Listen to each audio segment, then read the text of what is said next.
Hello +2 class. आज का topic फिर हमारा अगेन वही है, reconstitution of partnership form. Last video में भी हमने रिकंस्टिट्यूशन को डिस्कस किया था। Reconstitution means change the agreement, और ये एग्रीमेंट चेंज होता है कब? जब हमारी प्रॉफिट शेयरिंग रेशो चेंज हो जाए, एडमिशन हो जाए न्यू पार्टनर का, रिटायरमेंट या डेथ हो जाए किसी पार्टनर की। इन 3 सिचुएशंस में आपका एग्रीमेंट पुराना खत्म हो जाता है और नया एग्रीमेंट स्टार्ट हो जाता है पार्टनर्स के बीच में। इसी प्रोसीजर को ही रिकंस्टिट्यूशन बोलते हैं। ओके, तो ये जब रिकंस्टिट्यूशन होता है तो हमें 5 काम होते हैं, 5 तरह के काम करने होते हैं।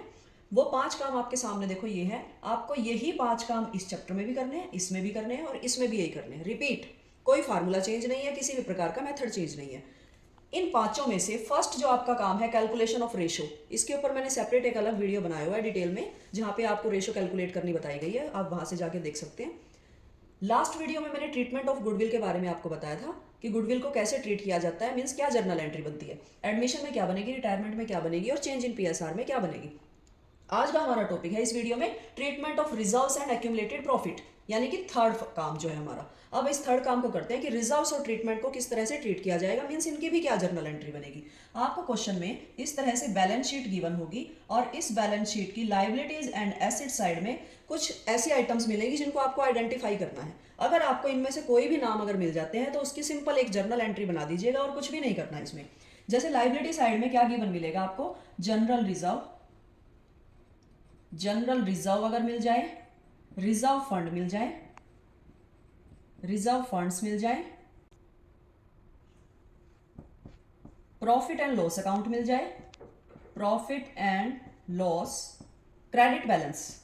क्रेडिट क्या होता है? प्रॉफिट होता है। P&L का क्रेडिट बैलेंस मीन्स प्रॉफिट, इस साइड आपको गिवन मिले, या फिर इन्वेस्टमेंट फ्लक्चुएशन फंड या रिजर्व, एक ही चीज है, या फिर वर्कमैन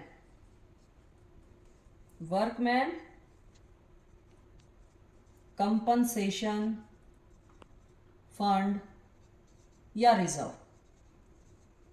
और भाई किसी भी प्रकार का रिजर्व हो, कोई भी रिजर्व हो इधर आ जाए तो आपको उनको आइडेंटिफाई करना है। इनकी जर्नल एंट्री बनेगी। क्या जर्नल एंट्री बनेगी? इस साइड वाली, अगर इधर से कोई भी इनमें से नाम गिवन मिलता है आपको उसकी जर्नल एंट्री बनानी है कि इन सब चीजों को डेबिट में रखना है आपने। कैसे डेबिट में रखोगे? देखो मैं इनका फर्स्ट लेटर अभी सारा नहीं लिख सकते ना, तो इनका फर्स्ट लेटर जिस तरह जनरल रिजर्व है, रिजर्व फंड है, P&L अकाउंट है, शॉर्ट में लिख रही हूं मैं ये, इन्वेस्टमेंट फ्लक्चुएशन फंड है और वर्कमैन कंपनसेशन फंड है। ये सब चीजें हम डेबिट में रखेंगे, डेबिट में इन सब चीजों को आपने डेबिट में रखना है। और 2 ओल्ड पार्टनर कैपिटल अकाउंट। और सबसे इंपॉर्टेंट बात, किस रेशो में? ओल्ड रेशो में आपने इसको डिस्ट्रीब्यूट कर देना है, बांट देना इन सबको ओल्ड रेशो में। ठीक है, इसकी यही जनरल एंट्री बनेगी। अगर इधर से लाइबिलिटी में अगर आपको इनमें से कोई भी नाम गिवन मिलता है तो इसकी ये जनरल एंट्री बना देना। यही ट्रीटमेंट है इसकी। अब एसेट साइड पे आ जाओ। एसेट साइड में आपको क्या चीज गिवन मिलेगी? जिस तरह ये P&L अकाउंट था ना, ये P&L आपको यहां भी मिल सकता है, P&L अकाउंट या profit and loss account. Debit balance means loss को कहते हैं डेबिट बैलेंस, यहां गिवन मिल जाए। या एडवर्टाइजमेंट सस्पेंस अकाउंट, ये मिल जाए। या डेफर्ड रिवेन्यू एक्सपेंडिचर, ये गिवन मिल जाए। ठीक है, 1, 2 और 3, ये इस तरह के नाम अगर गिवन मिल जाए तो इनकी भी जर्नल एंट्री बनानी है। जैसे इनको डेबिट में किया था तो इनको क्रेडिट में कर देना, और ओल्ड पार्टनर को रिवर्स में। जैसे कि क्या जर्नल एंट्री बनेगी इसकी? ओल्ड पार्टनर कैपिटल अकाउंट इस बार डेबिट हो जाएगा, पहले क्रेडिट हुआ था ना, अब की बार डेबिट हो जाएगा।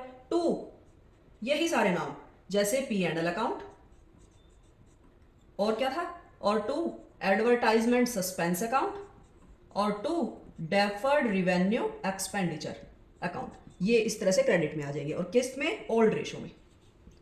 ओल्ड रेशो में इसको डिस्ट्रीब्यूट कर देना। ये आपका थर्ड टॉपिक कंप्लीट है। बस इतना ही था, कर यही करना था कि अगर यहाँ से कोई चीज मिले तो डेबिट कर देना, यहाँ से कोई चीज मिले तो क्रेडिट कर देना। किस में? ओल्ड पार्टनर कैपिटल अकाउंट में, ओल्ड रेशो में। इतना ही था आपका थर्ड टॉपिक। अब चलते हैं अपने फोर्थ टॉपिक पे, जो है रिवैल्यूएशन। रीवैल्यूएशन अकाउंट में हमें क्या करना है, एक परफॉर्मा आपको सीखना पड़ेगा रीवैल्यूएशन अकाउंट के लिए। रीवैल्यूएशन अकाउंट तो फर्स्ट ऑफ ऑल आप यही ध्यान करो कि सिर्फ एसेट्स और लाइबिलिटी के लिए ही बनता है। यहाँ लिखा है ना मैंने, एसेट्स एंड लाइबिलिटी को रीवैल्यूएट करना। मीन्स हमारा जब रिकंस्टिट्यूशन एग्रीमेंट चेंज होता है, नए एग्रीमेंट के अपडेशन के टाइम पे, जब न्यू पार्टनर या रिटायर या फिर चेंज इन पीएसआर होता है, तो जिस टाइम अपडेट होती है एसेट्स और लाइबिलिटी की पुरानी वैल्यू खत्म करके हमें नई एग्रीमेंट में नई वैल्यू, मीन्स आज की तारीख की वैल्यू हमें लिखनी होती है। इसीलिए हम रीवैल्यूएशन अकाउंट बनाते हैं। री प्लस वैल्यूएशन मीन्स वैल्यू दोबारा से निकाल रहे हैं हम इनकी, एसेट्स और लाइबिलिटी की। कैसे कैसे करना है, इसका सिंपल सा फंडा है कि जब भी कोई लॉस हो तो आपने यहां लिखना है, जब भी कोई आपका फायदा हो, गेन हो, तो आपने इधर लिखना है।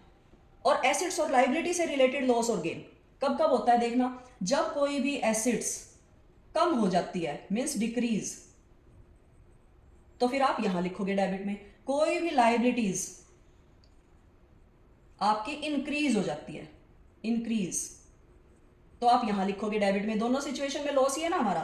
कोई भी अनरिकॉर्डेड लाइबिलिटी, अनरिकॉर्डेड लाइबिलिटी अगर आपको मिलती है, पहले रिकॉर्ड नहीं थी, अब हमारी लाइबिलिटी अचानक से एक राइज हो गई और हमें वो देनी पड़ रही है, तो ये भी हमारा लॉस ही है, तो ये भी इसलिए डेबिट में लिखा जाएगा। बस इतनी ही चीजें आएंगी, तीन। अब हम गेन की बात कर ले। फायदा कब कब होता है आपको, जब हमारी कोई भी एसेट्स की वैल्यू बढ़ जाए, यानी कि इंक्रीज हो जाए। जैसे आपका कंप्यूटर था, पहले कोई भी एक बिल्डिंग थी आपकी, कितने की थी, 10 लाख की थी, अब वो 15 लाख की हो गई है, तो बढ़ गई ना वैल्यू एसेट्स की, इसलिए हमारा ये फायदा हुआ, इंक्रीज हुआ, तो हमारा ये क्रेडिट में आएगा रिवैल्यूएशन की। और लाइबिलिटीज में कब फायदा होता है, लाइबिलिटीज की वैल्यू कम हो जाए, डिक्रीज हो जाए, तो भी हमारा फायदा होता है। हमें कम भरने पड़ जाए पैसे, ज्यादा देने थे किसी क्रेडिटर के, अब कम देने पड़ रहे हैं, तो ये हमारा फायदा है, तो इसलिए इसको क्रेडिट में लिख देंगे। कोई अनरिकॉर्डेड एसेट्स मिल जाए, जैसे कोई एसेट्स थी आपने पहले रिकॉर्ड नहीं की हुई थी, अब आ गई है, तो ये भी आपका फायदा ही होता है, तो इसको हम कहाँ लिखेंगे भाई, क्रेडिट साइड में लिखेंगे। अब क्रेडिट, ये देखिए यही आपका परफॉर्मा है। अब हम करेंगे इसका टोटल। अगर आपकी बैलेंसिंग फिगर इधर आती है तो उसको हम क्या लिखेंगे, प्रॉफिट या गेन, प्रॉफिट ऑन रीवैल्यूएशन। और उसको पार्टनर्स कैपिटल, मान लो कि ए और बी हैं दो, तो उनकी ओल्ड रेशो में इनको बांट देंगे। किस रेशो में, ओल्ड रेशो में इनको बांट देंगे इस प्रॉफिट को। और यहां पर मान लो इधर आती है बैलेंसिंग फिगर, तो वो क्या है, लॉस ऑन रीवैल्यूएशन। इधर बैलेंसिंग फिगर लॉस को रिप्रेजेंट करती है, और उसको भी जैसे दो पार्टनर है ए और बी, पुराने ओल्ड पार्टनर्स होते हैं, ओल्ड पार्टनर्स की ओल्ड रेशियो में ही डिस्ट्रीब्यूट कर दिया जाता है। तो ये आपका रिवैल्यूएशन अकाउंट पूरा कंप्लीट प्रिपेयर हो गया है। जैसे जैसे आपको क्वेश्चन में इंफॉर्मेशन गिवन हो, वैसे ही आप रिवैल्यूएशन के अंदर पुट करते जाना, और आपका प्रॉफिट आ जाएगा या लॉस आ जाएगा। अगर इसकी जर्नल एंट्री बनाने के लिए पूछा जाए तो देखो, हमें जस्ट पोस्टिंग करनी है। क्या, जैसे प्रॉफिट की पोस्टिंग करेंगे, क्या, revaluation debit to profit, revaluation account debit, profit to में है ना, ए और बी के कैपिटल अकाउंट में, तो टू ए कैपिटल अकाउंट और टू बी कैपिटल अकाउंट। ये आपकी जर्नल एंट्री बन जाएगी। और ब्रैकेट में आप क्या लिखोगे कि प्रॉफिट को हमने डिस्ट्रीब्यूट कर दिया, profit on revaluation distributed in old ratio. इस तरह से आप ये प्रॉफिट की जर्नल एंट्री बनाओगे। लॉस की क्या जर्नल एंट्री बनाओगे, A B capital account debit,